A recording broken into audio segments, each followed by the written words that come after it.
Kamu percaya nggak kalau ada tempat tinggal yang kelihatan biasa aja, tapi sebenarnya jadi pintu gerbang ke dunia lain? Waktu pertama kali Rina nginjekkan kaki di kosan tua itu, suasananya langsung beda. Angin semilir di sore hari terasa lebih dingin dari biasanya. Bukan dingin yang segar, tapi dingin yang nyelip sampai ke tulang. Rina mikir, mungkin karena capek seharian cari tempat tinggal. Tapi enggak. Perasaan itu nggak hilang-hilang bahkan setelah ia resmi tinggal di sana. Kostannya kelihatan tua, temboknya agak mengelupas, catnya kusam. Tapi lokasinya strategis, deket banget sama kampus. Harganya juga murah, terlalu murah malah buat ukuran tempat sebagus itu. Dan anehnya, selalu penuh.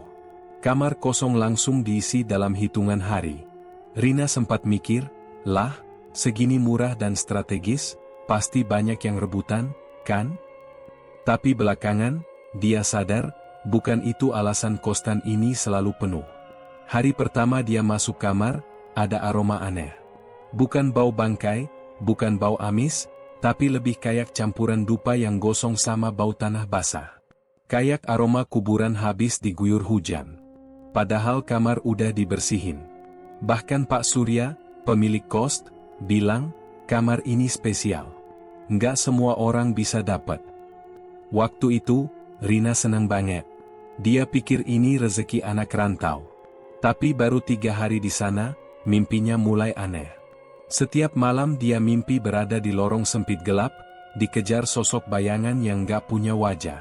Suaranya lirih, cuma bilang satu kata, gantian. Dan itu baru permulaan.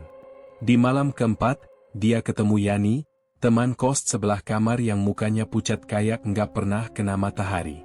Yani cuma senyum tipis waktu menalin diri. Kalau malam-malam kamu dengar suara nangis dari kamar kosong ujung lorong, biarin aja. Jangan nyari sumbernya. Nggak penting. Rina cuma bisa senyum kikuk. Mikir, ini orang serius atau cuma ngetes mental pendatang baru? Tapi malam berikutnya, suara itu muncul beneran. Perempuan nangis. Pelan. Lama-lama keras. Kayak lagi disiksa. Rina mau keluar kamar, tapi kakinya berat. Pintu kamar tiba-tiba ngunci sendiri. Dan, ada yang jalan bolak-balik di depan kamarnya. Kakinya nyeret. Langkahnya pelan. Tapi jelas banget. Itu malam pertama Rina sadar, kosan ini bukan tempat tinggal biasa. Dan dia baru aja jadi bagian dari sesuatu yang gelap. Sesuatu yang haus akan tumbal.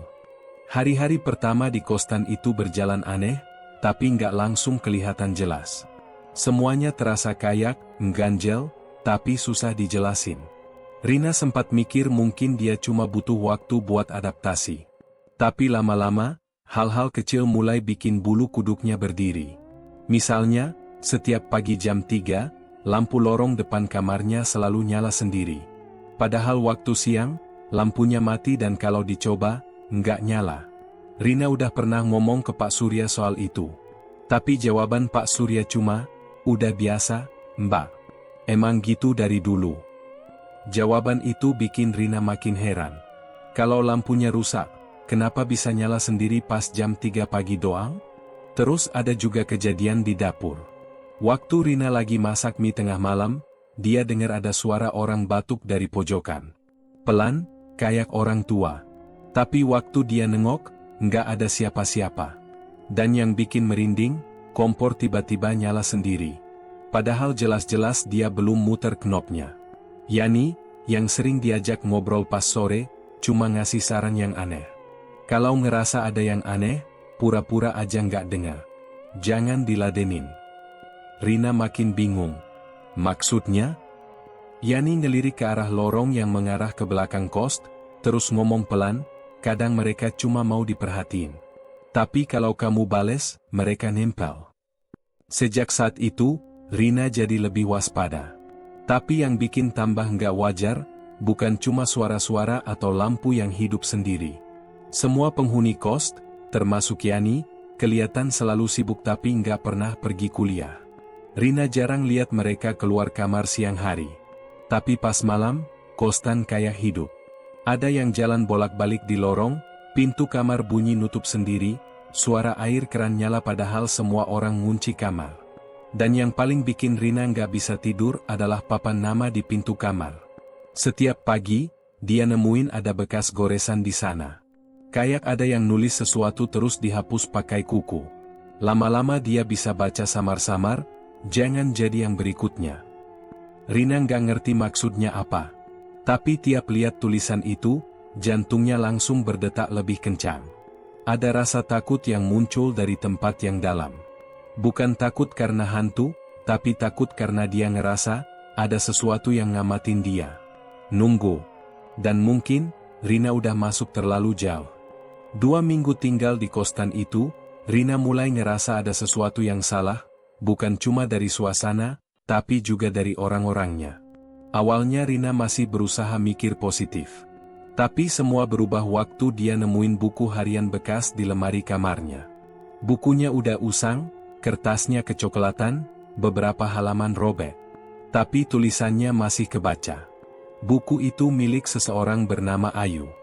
Dari isinya, Ayu adalah penghuni kos sebelumnya. Semakin Rina baca, semakin dia ngerasa merinding. Di halaman terakhir yang utuh, Ayu nulis, "Aku nggak nyangka semua ini beneran. Mereka nggak pernah cerita soal harga yang harus dibayar. Tapi sekarang aku tahu, mereka semua terlibat. Bahkan Yani." Rina langsung nutup buku itu. Tangannya gemetaran. Nama Yani disebut. Teman kos yang selama ini tampak ramah tapi selalu ngasih peringatan aneh. Hari itu juga, Rina coba ngobrol lagi sama Yani. Tapi Yani berubah. Nggak kayak biasanya. Matanya sayu, kayak orang habis begadang berhari-hari. Waktu Rina nanya soal Ayu, Yani langsung diam. Wajahnya tegang. "Kamu nemu bukunya ya?" Suara Yani pelan, nyaris berbisik. Rina cuma bisa angguk. "Dengerin ya, Rina. Makin kamu tahu banyak, makin besar kemungkinan kamu jadi bagian dari mereka." "Bagian dari siapa?" Yani nggak jawab. Dia malah berdiri, masuk ke kamar, dan nutup pintu tanpa sepatah kata. Besoknya, hal lebih aneh terjadi. Teman sekelas Rina yang baru beberapa hari lalu nitip numpang nginep di kos, karena ketinggalan jadwal balik ke asrama, menghilang. Namanya Randi. Dia tidur di lantai atas, di kamar kosong yang dipakai buat tamu. Rina pikir awalnya Randi udah pulang. Tapi pas dicek, semua barangnya masih ada. Bahkan charger HP-nya masih nyolok di kamar. Tapi orangnya nggak ada. Pak Surya bilang mungkin dia keluar tanpa pamit. Tapi Rina tahu itu nggak masuk akal. Randi tipe orang yang selalu pamit bahkan kalau cuma mau ke minimarket. Dan malam setelah Randi hilang, Rina mimpi buruk. Dia lihat sosok Randi berdiri di ujung lorong, mukanya pucat, matanya kosong. Di belakangnya, ada bayangan hitam besar, tinggi, nggak kelihatan jelas wujudnya, tapi terasa dinginnya, bahkan dalam mimpi. Rina bangun dengan peluh dingin, napas tersengal. Dan entah kenapa, dia tahu, Randi nggak akan balik lagi. Konflik dalam pikirannya mulai pecah. Haruskah dia pergi dari kosan itu? Atau tetap tinggal dan cari tahu, sebelum dia jadi yang berikutnya? Semakin lama Rina tinggal di kosan itu, semakin banyak kejadian aneh yang nggak bisa dia jelasin. Hal-hal yang sebelumnya terasa kayak cuma perasaan, kini mulai terasa nyata, bahkan mengancam. Suatu malam, Rina terbangun tiba-tiba. Dia ngerasa ada yang aneh. Matanya masih terpejam, tapi telinganya bisa dengar suara berisik, kayak suara orang berjalan di sekitar kamar. Awalnya dia pikir itu suara langkah dari penghuni kos lainnya, tapi lama-lama makin lama langkah itu makin dekat, makin jelas, sampai rasanya langkah itu tepat ada di depan pintu kamar. Rina yang panik, mencoba menenangkan diri. "Pasti cuma halusinasi," katanya dalam hati. Tapi, suara itu nggak berhenti. Rina bisa dengar pintu kamar berderit, ada yang mengetuk pelan, pelan sekali, tapi ketukan itu semakin keras, semakin cepat. Seolah-olah orang itu sudah nggak sabar menunggu dia membuka pintu. Dengan tangan gemetaran, Rina akhirnya memberanikan diri untuk membuka pintu kamar. Tapi begitu pintunya terbuka, nggak ada siapa-siapa. Hanya lorong kosong dengan lampu yang redup. Dingin banget, kayak ada yang menyelimuti ruangan itu. Namun, di salah satu sudut lorong, Rina bisa lihat sesosok bayangan samar. Sosok itu berdiri diam, seperti menunggu. Rina kaget, kakinya seketika berat, nggak bisa bergerak. Bayangan itu nggak bergerak, hanya memandangi dia. Rina menatapnya dengan tatapan bingung dan takut.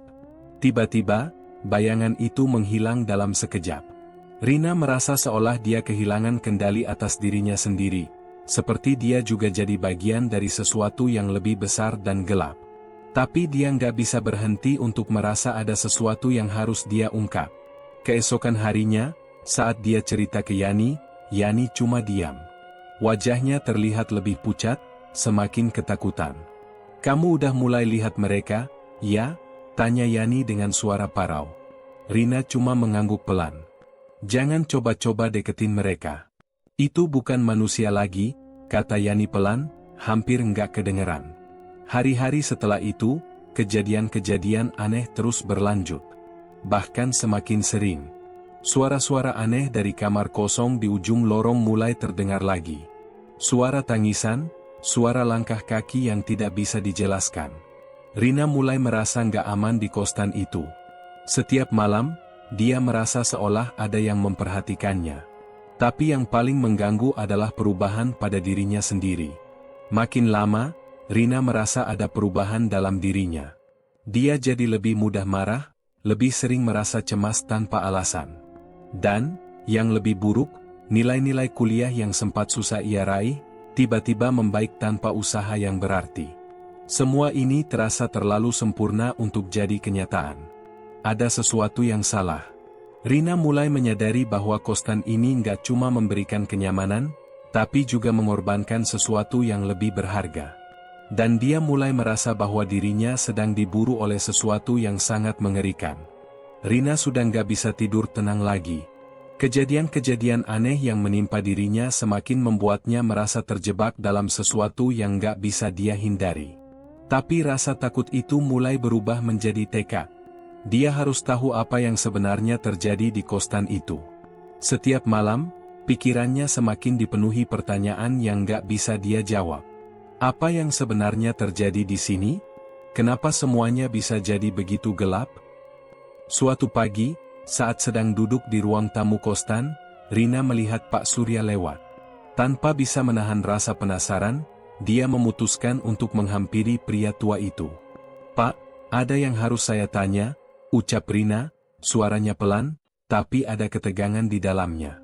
Pak Surya menoleh, tersenyum tipis, tapi senyum itu nggak menyembunyikan ketegangan yang ada di wajahnya. "Ada apa, Mbak Rina? Bisa cerita lebih banyak tentang kosan ini? Saya merasa ada yang nggak beres," tanya Rina dengan hati-hati. Pak Surya terdiam beberapa detik. Wajahnya berubah, seperti sedang berpikir keras.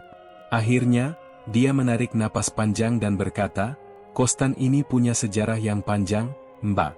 Banyak yang datang dan pergi, tapi hanya sedikit yang tahu tentang harga yang harus dibayar." Rina merasa darahnya mendidih. "Harga yang harus dibayar?"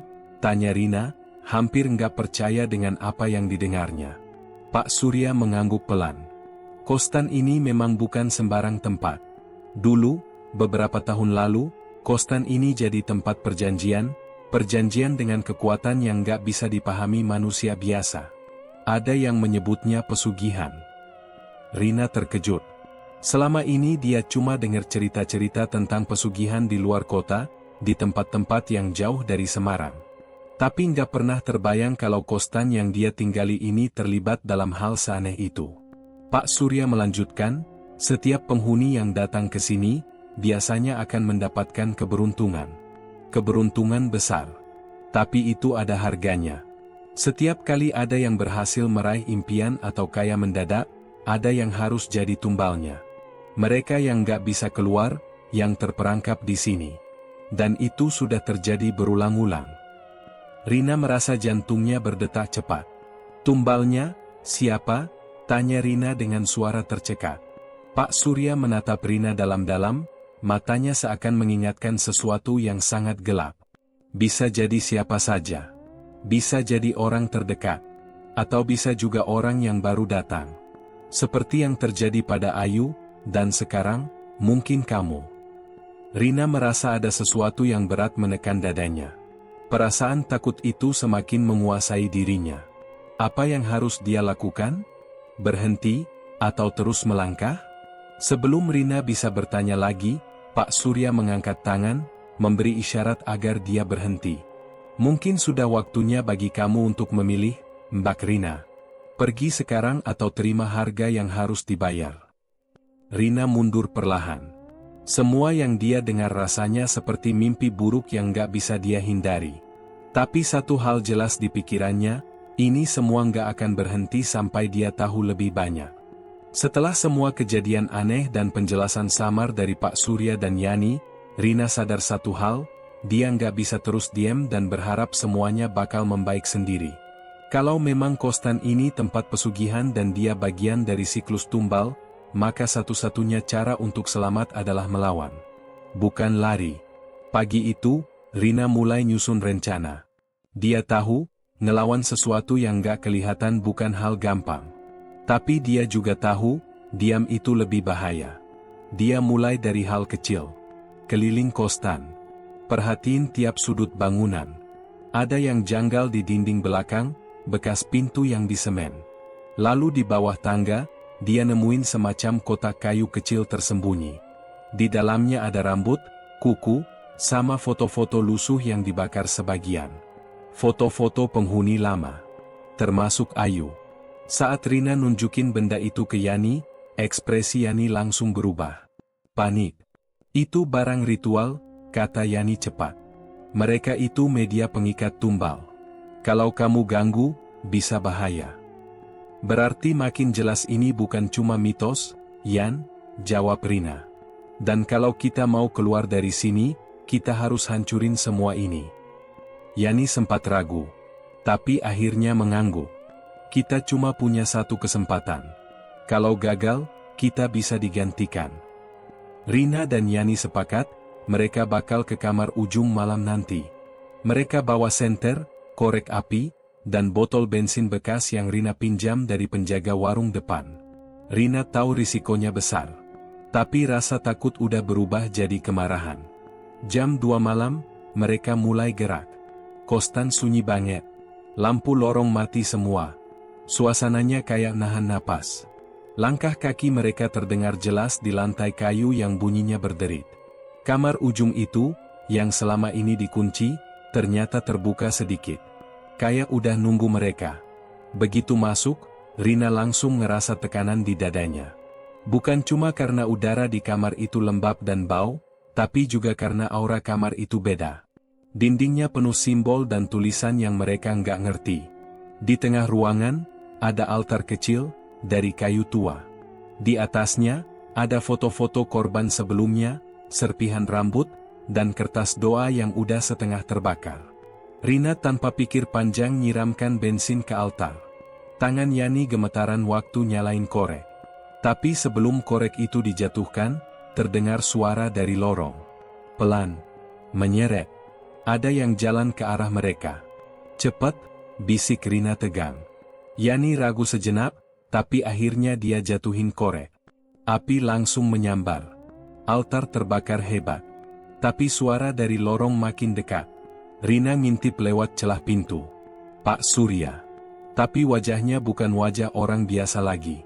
Pucat, matanya merah, dan di belakangnya, ada bayangan besar, tinggi, gelap, melayang. Sudah kubilang, kalian gak bisa melawan, suara Pak Surya terdengar serak, seperti bukan suara manusia lagi.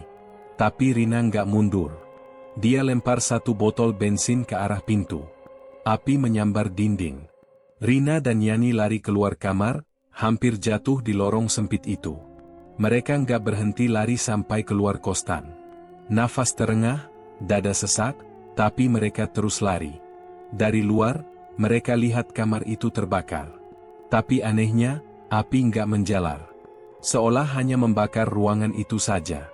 Dan malam itu, untuk pertama kalinya sejak lama, udara di sekitar Kostan terasa ringan. Tapi Rina tahu betul, ini belum selesai. Belum sepenuhnya. Dia berhasil melawan. Tapi apakah dia berhasil menang? Rina pikir semuanya akan selesai setelah api membakar altar di kamar ujung. Dia pikir dia sudah memutus rantai kutukan. Tapi ternyata dia salah besar. Besok paginya, Kostan tampak normal. Nggak ada bekas kebakaran, padahal semalam dia dan Yani jelas-jelas lihat api menyambar lantai dan dinding. Bahkan, kamar ujung yang seharusnya terbakar habis, sekarang tertutup rapat, seperti tak pernah dibuka. Nggak ada tanda-tanda kebakaran. Nggak ada bau asap. Semuanya bersih. Terlalu bersih. Yan, kamu juga lihat, kan? Itu kebakar semalam? Tanya Rina pelan. Yani yang berdiri di sampingnya cuma mengangguk, matanya kosong. Aku lihat. Tapi sekarang, kayak nggak pernah terjadi. Malam harinya, teror benar-benar dimulai. Jam 2:15, Rina terbangun. Bukan karena suara, tapi karena rasa dingin yang gak wajar. Udaranya lembab, dan dia bisa lihat embun keluar dari mulutnya tiap kali bernapas. Seluruh kamarnya beku. Tapi jendela tertutup rapat. AC mati. Lalu terdengar suara dari bawah tempat tidurnya. Bukan suara binatang atau benda jatuh. Tapi suara napas. Berat. Serak. Kayak orang sekarat. Rina nggak berani turun dari kasur. Dia cuma duduk diam, napasnya tertahan. Tapi suara itu makin jelas. Dan tiba-tiba, sesuatu menarik selimutnya dari bawah. Perlahan. Sampai perutnya terasa terbuka. Rina langsung bangkit dan lompat dari kasur, tapi nggak ada apa-apa di bawahnya. Hanya lantai yang dingin dan gelap. Dia buru-buru keluar kamar. Lorong sepi. Tapi setiap langkahnya bergema panjang, padahal lantai itu selalu menyerap suara. Dia jalan ke arah kamar Yani, mau ngetuk, tapi kamarnya terbuka sedikit. Rina dorong pelan. Di dalam, Yani berdiri membelakangi jendela. Tubuhnya diam. Tapi ada yang salah. Lehernya agak menekuk, dan dari bayangannya di dinding, Rina bisa lihat, ada sosok hitam yang berdiri tepat di belakangnya. Bayangan yang gak punya wujud manusia. Tinggi, kurus, dengan tangan panjang menggantung. Yani, bisik Rina. Yani gak menjawab. Tapi perlahan, kepalanya berputar, bukan badan, tapi hanya kepalanya, berputar ke arah Rina. Matanya putih semua. Bibirnya bergetar. Sudah terlambat, Rin? Setelah itu, Yani jatuh ke lantai. Tubuhnya mengejang sebentar, lalu diam. Rina histeris. Tapi sebelum dia sempat mendekat, bayangan itu melompat ke arah Rina. Tapi anehnya, bukan tubuhnya yang diseram, melainkan pikirannya. Dalam sekejap, dia merasa seperti ditarik masuk ke tempat lain. Gelap, pengap, dan ada suara-suara yang saling bertumpuk. Tangisan, tawa, teriakan, semua jadi satu. Rina berada di tengah ruangan gelap, dengan banyak tangan keluar dari dinding, mencoba menariknya masuk. Semua yang datang ke sini akan tinggal di sini, bisik suara-suara itu serempak. Rina berteriak sekuat tenaga. Dia nggak tahu gimana caranya, tapi dia tahu, kalau dia nggak lawan, dia bakal lenyap. Dia ingat satu hal, gunting kecil yang masih ada di sakunya. Dengan tangan gemetar, dia ambil dan tusukkan ke tangan yang menariknya. Dalam sekejap, semuanya meledak. Dia terlempar ke belakang, dan tiba-tiba dia sadar, dia kembali di kamarnya. Napasnya berat, tubuhnya berkeringat, tapi semuanya nyata. Dan di tangannya, masih ada darah hitam lengket dari tangan-tangan yang tadi menariknya. Dia coba keluar kamar. Tapi semua pintu di lorong tertutup rapat. Nggak ada suara. Nggak ada tanda kehidupan. Kostan itu sunyi. Lebih sunyi dari sebelumnya. Rina turun ke lantai bawah, nyari Pak Surya. Tapi ruangannya kosong. Pintu kamar pemilik kos itu terbuka. Di dalamnya hanya ada cermin besar, dan sebuah buku tua di meja. Rina membalik-balik halaman buku itu. Isinya catatan ritual. Nama-nama korban. Tanggal kejadian. Semua tercatat rapi. Sampai halaman terakhir. Ada namanya sendiri. Rina. Status, dalam pengamatan. Tangannya gemetar. Tapi dia nggak boleh takut lagi. Dia sobek halaman itu, bakar pakai korek dari dapur. Tapi saat kertas itu terbakar, cermin di depan meja tiba-tiba retak. Dari retakan itu, muncul bayangan hitam yang sama, tapi kali ini wujudnya lebih jelas. Matanya merah. Mulutnya robek sampai telinga. Bayangan itu bicara. Melawan bukan berarti bebas. Kamu hanya mempercepat waktumu. Rina mundur pelan, tapi tangannya masih memegang korek. Api jadi satu-satunya harapannya. Dia nyalakan tirai, lalu lempar kursi ke jendela. Asap mulai menebal. Bangunan tua itu mulai mengeluarkan suara seperti teriakan. Dan saat api mulai menyebar, Rina lari keluar lewat dapur belakang, satu-satunya jalan yang belum dikunci kekuatan itu. Dia berhasil keluar. Tapi saat melihat ke belakang, kostan itu tetap berdiri. Tanpa api, tanpa asap. Seolah, semuanya hanya terjadi di kepalanya. Tapi Rina tahu itu nyata. Karena di tangannya masih ada bekas luka dari tangan-tangan yang menariknya. 2 hari setelah kejadian itu, Rina nggak balik ke kampus. Dia ngungsi sementara ke rumah temannya di daerah Tembalang. Tapi pikirannya nggak pernah tenang. Setiap malam, dia mimpi buruk. Mimpinya selalu sama.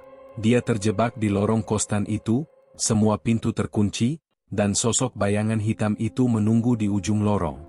Matanya merah, senyumnya lebar, dan tangannya selalu menunjuk ke arahnya. Setiap kali bangun, Rina mendapati bantalnya basah karena keringat. Luka di tangannya juga belum sembuh. Luka kecil bekas cakaran itu malah makin hitam, seperti terinfeksi sesuatu yang bukan dari dunia ini. Dia sadar, selama dirinya masih hidup, kostan itu akan terus mengganggu. Karena dia tahu terlalu banyak. Dia sudah melihat isi dari buku perjanjian itu. Nama-nama korban. Altar. Semua rahasia yang disimpan kostan itu. Dan entah kenapa, dia merasa diincar. Seperti kostan itu, ingin dia kembali. Rina tahu, satu-satunya cara untuk benar-benar menghentikan semuanya adalah dengan menghancurkan sumber kekuatan dari dalam. Tapi kali ini dia nggak bisa sendiri. Dia hubungi 2 temannya dari Fakultas FIB yang suka belajar soal kepercayaan dan budaya Jawa kuno.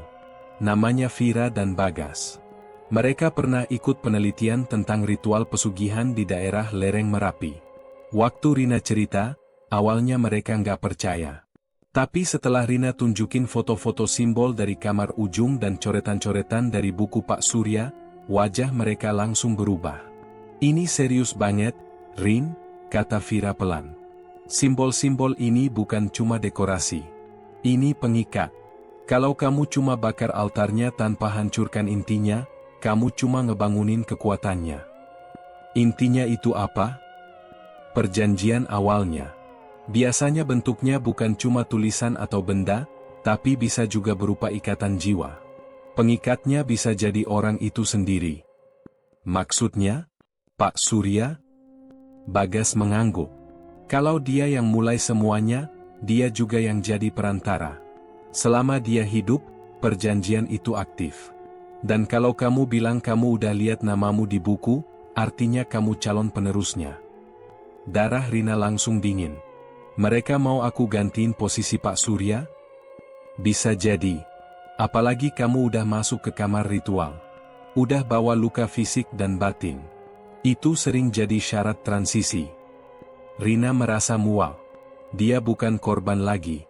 Sekarang dia jadi target. Dan satu-satunya cara untuk keluar adalah dengan memutus pengikatnya, Pak Surya.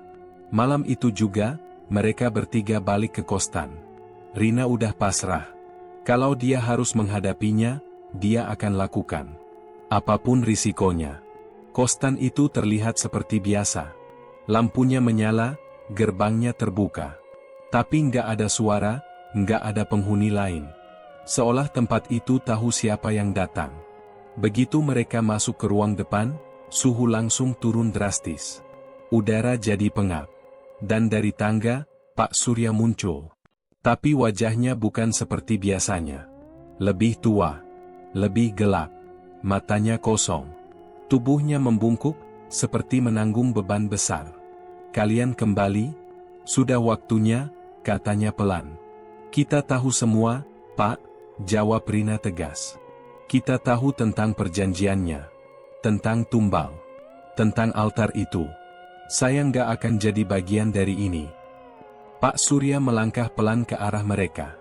Kamu sudah terpilih, Rina. Kamu yang membuka jalannya. Kamu yang akan menggantikan posisiku. Kamu akan jadi penjaga.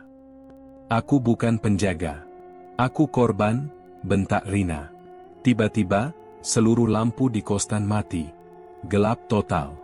Hanya suara langkah kaki dan bisikan yang memenuhi ruangan. Vira cepat-cepat mengeluarkan kantong kecil berisi garam dan bunga melati yang mereka bawa dari rumah temannya yang paham spiritual Jawa. Mereka sebarkan di lantai. Garam dipercaya bisa menghalangi energi negatif. Pak Surya tertawa. Tapi tawanya bukan seperti manusia. Lebih mirip raungan. Kalian pikir garam bisa menghentikan ini? Ini bukan sekadar pesugihan. Ini perjanjian jiwa. Lalu dari balik tembok, bayangan hitam itu muncul lagi. Kali ini wujudnya lebih jelas. Matanya merah, tubuhnya seperti asap padat yang membentuk kepala dan tangan. Dia melayang ke arah Rina. Lawan dia, Rin, teriak Bagas. Jangan takut. Rina maju. Di tangannya, dia menggenggam sobekan buku perjanjian yang dulu dia ambil dari kamar Pak Surya. Dia bacakan nama-nama yang tertulis di situ, satu-satu. Semakin dia baca, bayangan itu semakin menjerit. Pak Surya menggeliat kesakitan, memegangi kepala. Aku kembalikan semua jiwa yang terikat di tempat ini.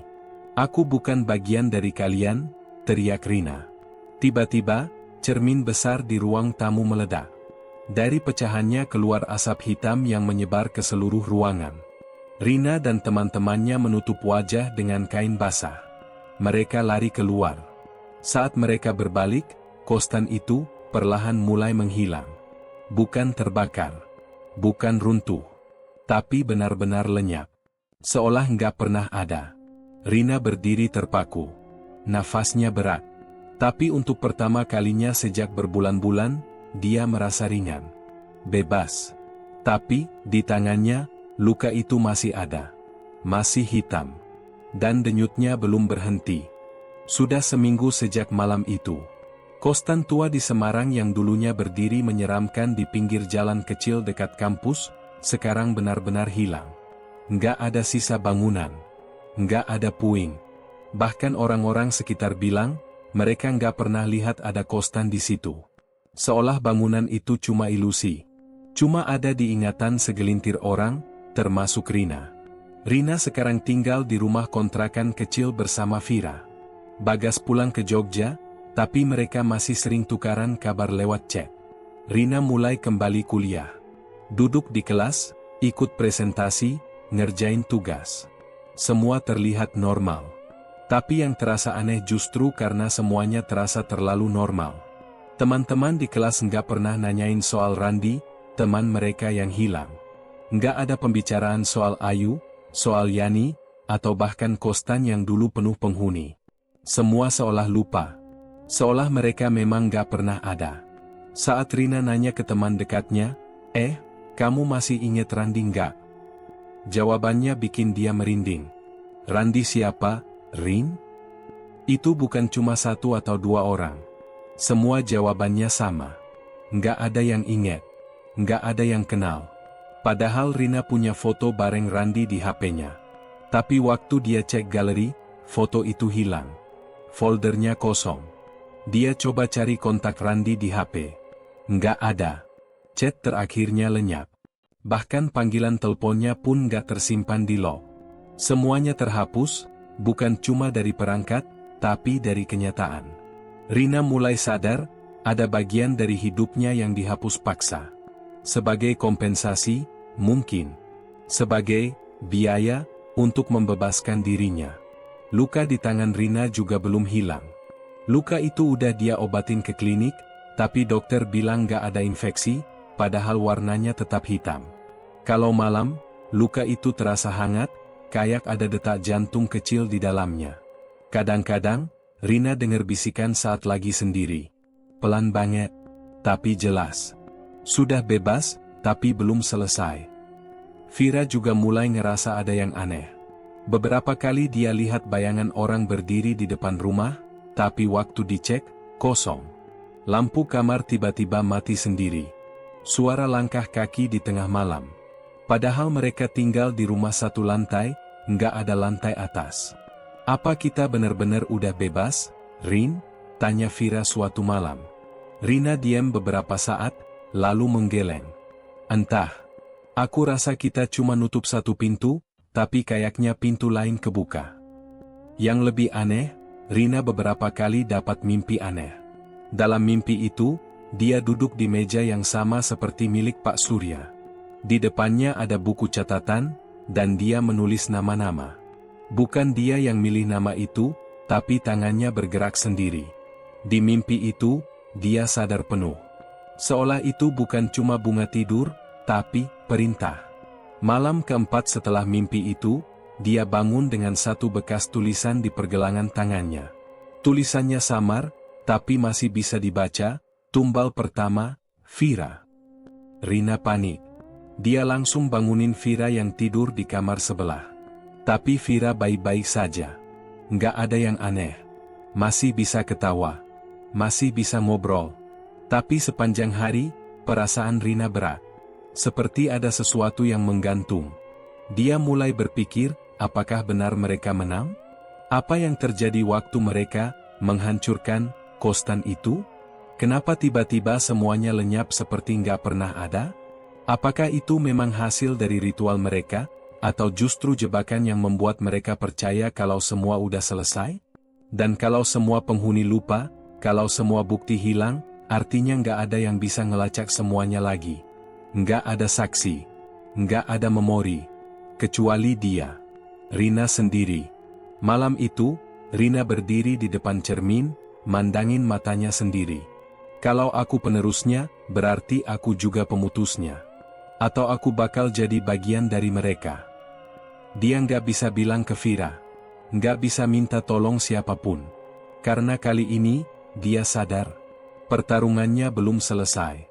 Tapi semua orang sudah menganggap semuanya berakhir. Rina bangun pagi dengan perasaan gelisah. Tangan kanannya masih terasa nyeri, dan lukanya semakin menebal. Luka itu bukan sekadar bekas goresan lagi. Ada garis-garis hitam yang membentuk simbol aneh, seolah-olah ada kekuatan lain yang terus menariknya ke dalam. Pagi itu, Vira mengajak Rina keluar untuk beli sarapan. Tapi Rina nggak bisa berhenti berpikir.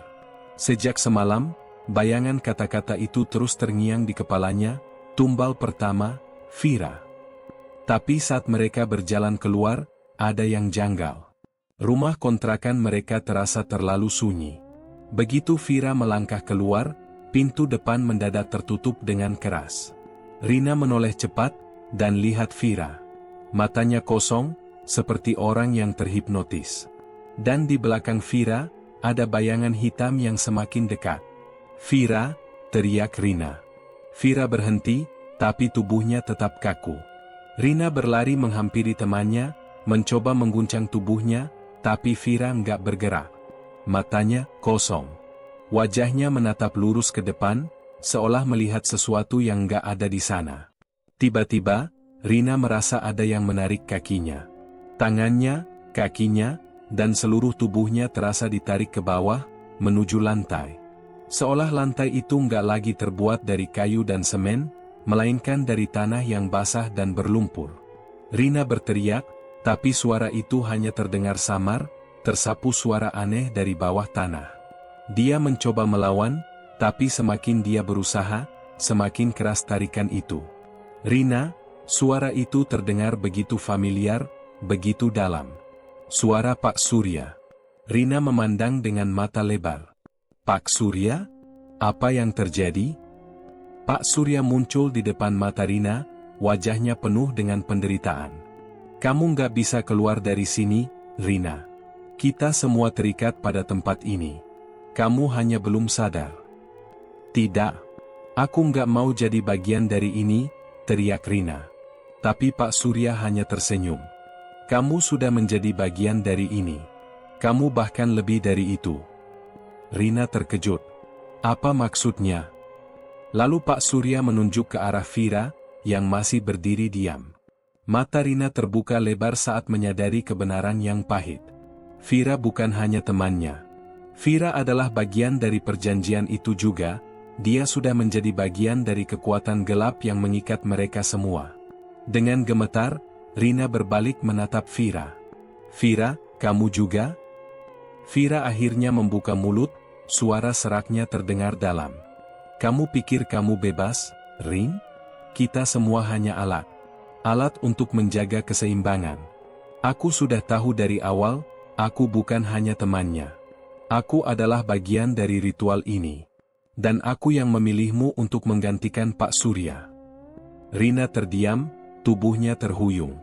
Kenyataan itu menusuknya. Semua yang dia lakukan, semua yang dia alami, ternyata sudah direncanakan sejak awal. Bukan hanya Pak Surya yang memilih, tapi Vira juga.